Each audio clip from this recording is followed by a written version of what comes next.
Good morning, student. Today we will discuss on nomenclature of organic compounds. हम लोग इससे पहले की क्लास में जान चुके हैं कि ऑर्गेनिक कंपाउंड्स क्या होते हैं, उनका किस तरह से क्लासिफिकेशन किया गया था। तो आज की इस क्लास में हम लोगों को ये जानना है कि इनका नोमेनक्लेचर कैसे करते हैं। एक्चुअली ऑर्गेनिक कंपाउंड्स जो हैं वो असंख्य हैं, दे आर इनॉमरस, वो बहुत सारे हैं। तो उनका नोमेनक्लेचर या उनका नामकरण इसलिए इम्पॉर्टेंट है ताकि उनको पहचाना जा सके। हालांकि अलग अलग जगहों पे उनको अलग अलग जो परंपरागत नाम होते हैं उनसे जाना जाता है, लेकिन उससे उनकी एक वर्ल्ड लेवल पे पहचान नहीं है। यानी मतलब उनको सब जगह पहचाना नहीं जा सकता उसी नाम से। तो इसी प्रॉब्लम्स को देख को समझते हुए इनका एक कॉमन वर्ल्ड वाइड नोमेनक्लेचर किया गया है। हम लोगों को इस वीडियो में उसी के ऊपर डिस्कस करना है। So let's start nomenclature of organic compounds.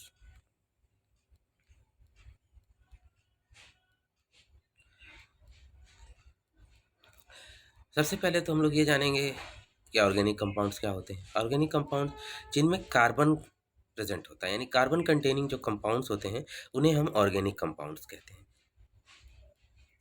तो ऐसे सभी कंपाउंड्स की नेमिंग जो है हमको इसमें पढ़नी होती है ऑर्गेनिक कंपाउंड्स में। The system of naming organic compound is termed as nomenclature of organic compounds. यानी ऑर्गेनिक जो कंपाउंड्स हैं उनका नोमेनक्लेचर जो है उसी को स्टडी हम लोगों को इसमें करना है।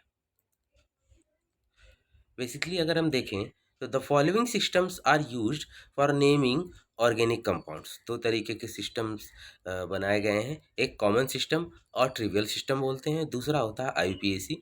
आईयूपीएसी जिसका फुल फॉर्म है international union of pure and applied chemistry system. अब कॉमन सिस्टम क्या होता है? The common name of an organic compound is the general name given to the compound. Common name system does not follow rules of any formal system. किसी भी compound का जो वहाँ पर कम्युनिटी है, जो वहाँ पर रहने वाले लोग हैं या उस कंट्री के लोगों ने जो उसको नाम दिया है, उसे ही हम लोग कॉमन नेम कहते हैं। और इसको बुलाने के लिए या इसका नाम रखने के लिए कोई भी रूल नहीं होता है। कहने का मतलब है कि जैसे वहाँ पर जिस तरह जो बोलचाल की भाषा है या सदियों से परंपरागत नाम जो उसका चला जा रहा है, उसी के आधार पर उसका नाम रख देते हैं।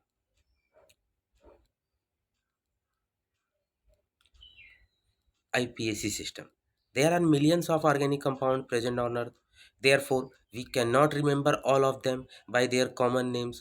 To overcome this problem, a better and systemic nomenclature system has been introduced. This system is known as IUPAC system. Millions of organic compounds हैं अर्थ पे और हम सभी को याद नहीं रख सकते हैं। इस प्रॉब्लम से भी और एक वजह ये भी है कि इसको सभी जगह एक ही नाम से समझा जाए और हर कोई समझ पाए कि किस कंपाउंड की बात हो रही है। इस वजह से भी इसको एक इंटरनेशनल नेमिंग सिस्टम दिया गया है जिसे आईयूपीएसी नेम कहते हैं।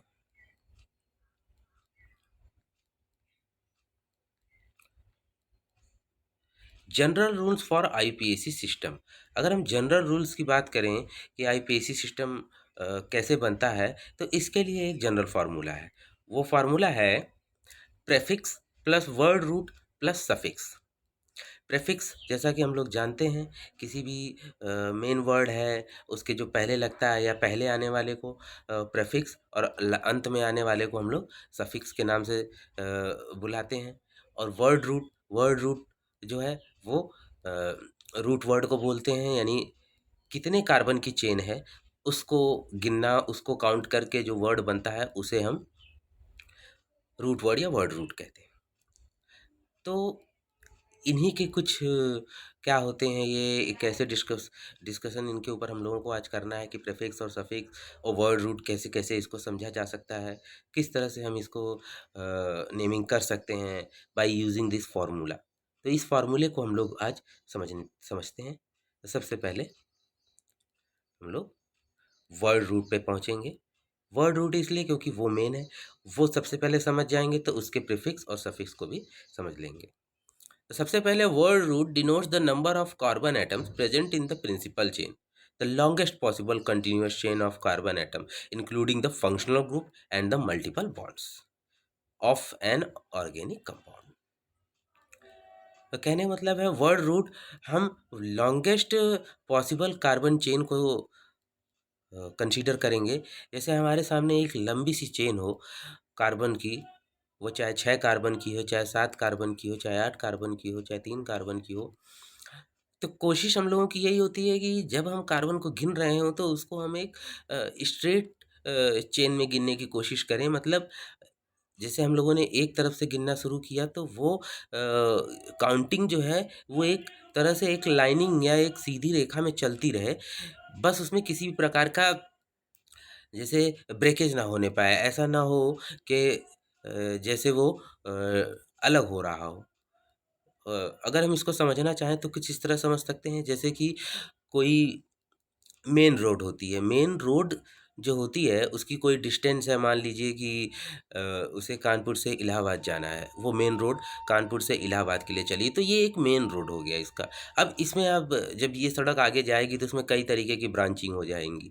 तो वो ब्रांचिंग को हमें नहीं काउंट करना है, हमको केवल मेन जो हमारा मेन रोड है हम उस पे चलना है। तो इसी तरीके से कार्बन कंटेनिंग जो कंपाउंड्स होते हैं ऑर्गेनिक वाले, उसमें जो फंक्शनल ग्रुप होता है, डबल या ट्रिपल बॉन्ड होते हैं, इन सब को कवर करते हुए हमको एक सबसे लॉन्गेस्ट पॉसिबल चेन को कवर करना होता है। The word root of principal chain containing up to 10 carbon atoms are listed in the table below. अब हम लोग 10 कार्बन एटम्स की जो चेन होती है उसको नाम क्या देते हैं, उसके ऊपर हम लोग डिस्कस करेंगे। एक्चुअली बी फॉर्म में 10 कार्बन चेन तक के कंपाउंड्स का नॉमेनक्लेचर ही अ, बताया गया है, इसलिए हम लोग अभी 10 कार्बन एटम्स के ही चेन के ऊपर ध्यान देंगे। तो मान लीजिए एक कार्बन की चेन है तो उसे मेथ कहेंगे, 2 कार्बन की चेन है तो उसे एथ कहेंगे, 3 कार्बन की चेन है तो उसे प्रॉप बोलेंगे, 4 कार्बन की चेन है तो उसको ब्यूट बोलेंगे, बट नहीं ब्यूट। 5 कार्बन की चेन है तो उसे पेंट बोलेंगे, 6 कार्बन की चेन है तो उसे हेक्स बोलेंगे, 7 कार्बन की चेन है तो उसे हेप्ट बोलेंगे, 8 कार्बन की चेन है तो उसे ऑक्ट बोलेंगे, 9 कार्बन की चेन है तो उसे नॉन बोलेंगे, और 10 कार्बन की चेन है तो उसे डेक बोलेंगे। तो जैसे हमने longest possible chain carbon containing compounds की हमने पहले देख ली, तो अब हम उसके आधार पर उसको वर्ड रूट दे देंगे। कैसे? मान लीजिए 10 कार्बन की है तो डेक बोल देंगे, 2 कार्बन की है तो हम लोगों ने देखा है एथ, 4 कार्बन की है तो ब्यूट, 5 कार्बन की है तो पेंट। इस तरीके से हम पहले नाम उसका दे देंगे। अब टाइप ऑफ कार्बन चेन किस तरीके की है उसके आधार पर उसमें जो सफिक्स लगने हैं हम लोग उसकी बात करेंगे। तो सबसे पहले हम लोग देखेंगे सैचुरेटेड कार्बन चेन। अगर सैचुरेटेड है मतलब सब सिंगल बॉन्डेड हैं, कहीं भी डबल या ट्रिपल बॉन्ड प्रेजेंट नहीं है, तो सफिक्स उसमें एन जुड़ेगा। यानी वर्ड रूट अगर हमने 3 कार्बन की निकाली है जिसे हम लोग प्रोप बोलते हैं, तो उसमें एन जुड़ेगा, यानी वो हो जाएगा प्रोपेन, और जनरल नेम उसको हम लोग एल्केन कहते हैं। इसी तरह अनसैचुरेटेड विद 1 डबल बॉन्ड कहने का मतलब है कि कहीं पर भी उसमें डबल बॉन्ड प्रेजेंट है, चाहे एक प्रेजेंट हो चाहे दो प्रेजेंट हो, तो उसमें क्या होगा, सफिक्स जो लगेगा वो ईन हो जाएगा। प्राइमरी सफिक्स जो होगा वो ईन हो जाएगा। जैसे अभी हमने बताया 3 कार्बन है तो प्रोप, तो ईन जुड़ गया तो प्रोपीन, इसको हम लोग एल्कीन बोलते हैं जनरल नेम। इसी तरह अनसैचुरेटेड विद 1 ट्रिपल बॉन्ड। अब अनसैचुरेटेड विद 1 ट्रिपल बॉन्ड कहने का मतलब है उसमें ट्रिपल बॉन्ड प्रेजेंट हो, तो उसे हम लोग आइन बोलते हैं। यानी जो हमारी मेन कार्बन यानी वर्ड रूट होगी उसमें आइन, जैसे प्रोप था 3 कार्बन की चेन, तो उसमें जो प्राइमरी सफिक्स है वो वाई एन ई जुड़ जाएगा और उसे हम बोलेंगे प्रोपाइन। तो इसको हम लोग ऐसे लिखते हैं, और जनरल नेम की बात करें तो एल्काइन। तो ये हो गया प्राइमरी सफिक्स। अब secondary suffix. The secondary suffix indicates the nature of the functional group present in an organic compound. Secondary suffix of some compounds are given below. अब हमने आपको बताया था कि हम लोग लॉन्गेस्ट पॉसिबल चेन कंटेन करते हुए नंबरिंग देते हैं, तो अगर डबल ट्रिपल बॉन्ड प्रेजेंट है तो वो प्राइमरी सफिक्स में आ गया। अब अगर उसमें किसी भी प्रकार का कोई फंक्शनल ग्रुप प्रेजेंट है तो वो सेकेंडरी सफिक्स में आएगा। और सेकेंडरी सफिक्स कैसे लगेगा? प्राइमरी सफिक्स के जस्ट बाद में सेकेंडरी सफिक्स लगेगा। जैसे कंपाउंड अगर उसमें फंक्शनल ग्रुप कंटेन करता है OH, तो इसमें जो सेकेंडरी सफिक्स है वो OL ऑल हो जाएगा। एल्डिहाइड यानी CHO ग्रुप जुड़ा है तो अल हो जाएगा। कीटोन्स, अगर ketone group C double bond O है तो ONE ऑन जुड़ जाएगा। अगर कार्बोक्सिलिक एसिड है तो ये C double OH oic acid जुड़ जाएगा। एसिड एमाइड है तो CONH2 एमाइड जुड़ जाएगा। एसिड क्लोराइड है तो ये ऑयल क्लोराइड जुड़ जाएगा। ईस्टर है तो वो ओएड जुड़ जाएगा। नाइट्राइल्स यानी CN है तो नाइट्राइल जुड़ जाएगा। एमीन्स है तो NH2 है तो एमीन जुड़ जाएगा। तो इस तरीके से ये जो सेकेंडरी सफिक्स है जो कि फंक्शनल ग्रुप को शो करेगा वो उसको हम लोग लिख देते हैं। अब आएगी बात प्रेफिक्स की। तो प्रेफिक्स भी दो तरीके के होते हैं। There are two type of prefixes, primary और सेकेंडरी। तो the primary prefix is used to distinguish cyclic compound from acyclic compound. Cyclic compounds contain prefix cyclo before the word root. इसमें बताया गया है कि जो प्राइमरी सफिक्स होता है वो बेसिकली ऐसे ऑर्गेनिक कंपाउंड्स को नेमिंग करने के लिए होता है जो साइक्लिक होते हैं नेचर में, यानी एक साइक्लिक एक रिंग कंटेन करते हैं। तो जब ऐसी कोई चेन होगी तो उसमें वर्ड रूट से पहले साइक्लो जुड़ जाएगा। जैसे एक स्ट्रेट चेन है कार्बन की, जो अभी हम लोगों ने देखा था 3 कार्बन की थी, वो स्ट्रेट है। जैसे CH3 CH2 फिर CH3, ये एक स्ट्रेट चेन है। तो इस तरीके से जब ये जुड़ा होगा तो ये स्ट्रेट चेन है। इसका नाम, इसका जो नॉमेनक्लेचर होगा या इसमें जब वर्ड रूट लिखेंगे तो हम लोग सिंपली क्या लिख देंगे? प्रो। और चूंकि इसमें कहीं भी डबल बॉन्ड नहीं प्रेजेंट है इसलिए एन जुड़ जाएगा, तो ये हो जाएगा प्रोपेन। ठीक है, ये तब होगा जब ये स्ट्रेट चेन रहेगा। लेकिन अगर यही एक ट्रायंगल के फॉर्म में जुड़ जाए, हम सब ने ट्रायंगल का शेप देखा है। ट्रायंगल के जो जहाँ पर दो लाइनें एक दूसरे को जोड़ रही हैं, जिसे हम लोग वर्टिसेस के नाम से जानते हैं ट्रायंगल में, तो उस वर्टिसेस को अगर हम ध्यान से देखें तो CH2 CH2 CH2 इस तरीके से ये जुड़ जाएंगे, तो ये एक साइक्लिक कंपाउंड हो जाएगा। अब हम इसका नाम साइक्लोप्रोपेन बोलेंगे। आप देख सकते हैं इसका वर्ड रूट प्रोप और एन तो था ही, लेकिन इससे ठीक पहले साइक्लो सब जुड़ गया। तो इसी तरह अगर हम एक स्क्वायर को ध्यान दें, स्क्वायर यानी स्क्वायर सभी ने देखा है, उसमें 4 वर्टिसेस होगी और चारों ही जगहों पे अगर CH2 जोड़ दिया जाए तो अब इसका नाम क्या हो जाएगा? चूँकि 4 कार्बन की ये पॉसिबल चेन है।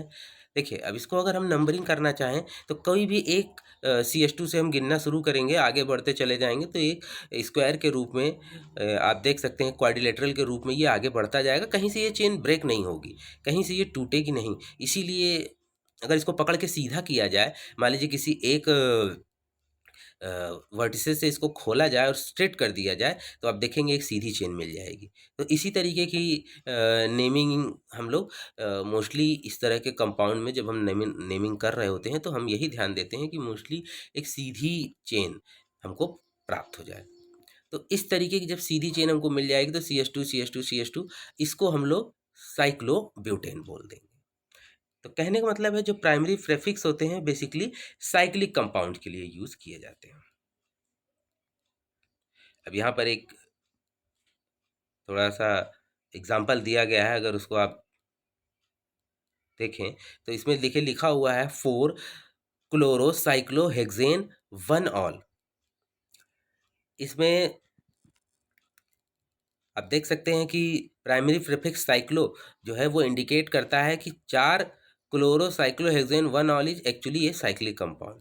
यानी 4 क्लोरोसाइक्लोहेक्सेन 1 all is actually a cyclic compound. कहने का मतलब है कि अगर इसको स्ट्रेट कर दिया जाए, ओपन कर दिया जाए, जैसे 1 2 3 4 5 6 ये नंबरिंग की गई है, इसको 1 के सिरे से अगर इसको तोड़ा जाए, यहाँ से अलग किया जाए तो पहली पोजीशन पे OH हो जाएगा और 6 पोजीशन पे CH3 आ जाएगी और 6 कार्बन की एक स्ट्रेट चेन हो जाएगी। तो जब हम उसका नॉमेनक्लेचर कर रहे होंगे तब लिखेंगे 4 क्लोरोसाइक्लोहेक्सेन 1 ऑल। लेकिन जब यही इस तरीके से जोड़ दिया जाएगा और एक रिंग का स्ट्रक्चर आ जाएगा तब हम इसको बोलेंगे 4 क्लोरोसाइक्लो हेक्सेन वन ऑल। कहने का मतलब है जब इसको ओपन कर देंगे तब हम इसको सिर्फ इतना बोलेंगे floor chloro hexane one all, लेकिन जब ये जुड़ चुका होगा तब हम इसको बोलेंगे four chloro cyclo hexane one all. तो इसी तरह से हम लोग प्रेफिक्स जो है वो यूज करते हैं। अब सेकेंडरी प्रेफिक्स जो होता है वो क्या दिखाता है कि there are certain groups that are not considered as functional groups but instead are treated as substitute, some of such substitutes are given below. कहने का मतलब है कि अभी तक हम लोगों ने देखा कि डबल और ट्रिपल बॉन्ड प्रेजेंट है तो उसको हम लोग किस तरीके से ट्रीट कर रहे थे, और एज आपका प्राइमरी सफिक्स के रूप में यूज़ हो रहा था। फिर फंक्शन ग्रुप था वो सेकेंडरी सफिक्स हो गया था। इसी तरह जब हम लोग प्रेफिक्स में गए तो अगर साइक्लिक कंपाउंड है तो प्राइमरी प्रेफिक्स आ गया था। अब आया सेकेंडरी प्रेफिक्स। सेकेंडरी प्रेफिक्स हम इन सब चीज़ों को छोड़ दीजिए, इसके बाद जो भी ग्रुप आते हैं जो एज ए सब्स्टिट्यूशन होते हैं उन्हें हम कहते हैं, उन्हें हम सब्स्टिट्यूशन के नाम से जानते हैं, सब्स्टिट्यूट्स होते हैं वो रिंग के, और उन्हीं के लिए हम लोग सेकेंडरी प्रेफिक्स यूज़ करते हैं। जैसे एफ के लिए फ्लूरो, सीएल के लिए क्लोरो, बीआर ब्रोमो, आई के लिए आइडो, NO2 के लिए nitro, OR alkoxy, R alkyl, CH2 n propyl, CH3 का होल ट्वाइस आइसोप्रोपिल, CH3 का होल ट्वाइस टर्शरी ब्यूटाइल।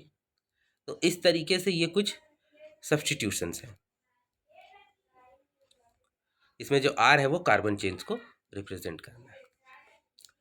इसके अलावा जैसे hyphen is use to separate numbers from letters, इसमें हाइफन जो होता है वो नंबर्स और लेटर्स के बीच में यूज़ किया जाता है। जैसे यहाँ पे आप देख सकते हैं four chloro cyclohexane one bromo three methyl pentane,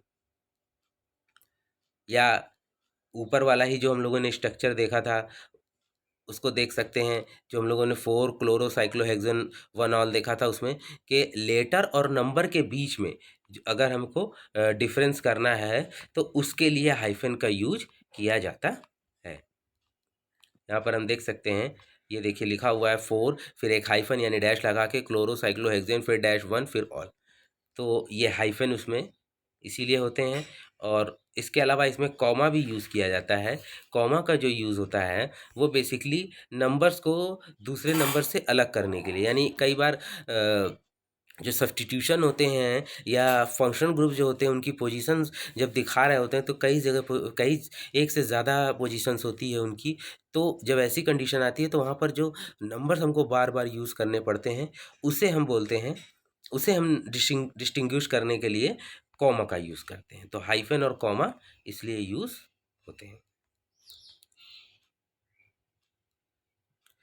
तो आज के वीडियो में हम लोगों ने एक जो जनरल रूल्स होते हैं कि कैसे हम लोग नोमेनक्लेचर ऑफ ऑर्गेनिक कंपाउंड्स को कर सकते हैं, वो चीज़ें हम लोगों ने देखी। हम लोगों ने एक सिंपल फार्मूला देखने की कोशिश की है जिसमें prefix root word plus suffix इसको देखा हम लोगों ने। वो रूट वर्ड जो था वो नॉर्मल जो कार्बन की सीधी चेन थी उसकी बारे में बात हो रही थी। सफिक्स जो प्राइमरी और सेकेंडरी दो तरीके के थे। प्राइमरी सफिक्स जो था वो जो कार्बन चेन थी वो कितनी सैचुरेटेड है या अनसैचुरेटेड है उसके लिए वो प्राइमरी सफिक्स यूज़ होता है, और जो सेकेंडरी सफिक्स था वो फंक्शनल ग्रुप के लिए यूज़ होता है। इसी तरह प्रेफिक्स जो थे वो दो तरीके के थे। प्राइमरी प्रेफिक्स जो था वो साइक्लिक कंपाउंड्स के लिए यूज़ हो रहा था, और जो सेकेंडरी प्रेफिक्स था वो जो भी सब्स्टिट्यूट्स थे उनके लिए यूज़ हो रहा था। इसके अलावा हाइफन और कॉमा को भी देखा। हाइफन जो था वो लेटर और नंबर्स को अलग करने के लिए यूज़ होता है, और कई बार जब एक से ज़्यादा नंबर यूज़ हो रहे होते हैं तो उस कंडीशन में हम कॉमा का यूज़ करते हैं। इसके अलावा जो भी टेबल्स बताई गई हैं उनका जो जब भी हम जैसे ये सारी चीज़ें एक साथ मौजूद होती हैं किसी भी रिंग में तो उनकी जो नंबरिंग होती है वो हम उनके किस तरीके की मतलब क्या पोजीशन है नंबरिंग उनका जो 1 2 3 4 इस तरीके क्रम में जो ऊपर टेबल्स हमने दिखाई उसी आधार पर उनका नंबरिंग होगा। तो आप ये जो टेबल्स हैं उनको बहुत अच्छे से याद कर लें, क्योंकि वो याद रहेगी तभी हम लोग इन कंपाउंड्स की नेमिंग जो है आसानी से कर सकते हैं। तो इसको आप लोग स्टडी करें। नोमेनक्लेचर ऑफ ऑर्गेनिक कंपाउंड जो है वो आगे भी कंटिन्यू करेंगे हम लोग, क्योंकि अभी उसमें हमको बहुत सारी डिटेलिंग करनी है, तब आप लोगों को ये चीज़ अच्छे से समझ में आ जाएगी। बट इसके लिए इसेंशियल है कि जो आज बताया गया है उसको आप लोग अच्छे से स्टडी करें। Thank you.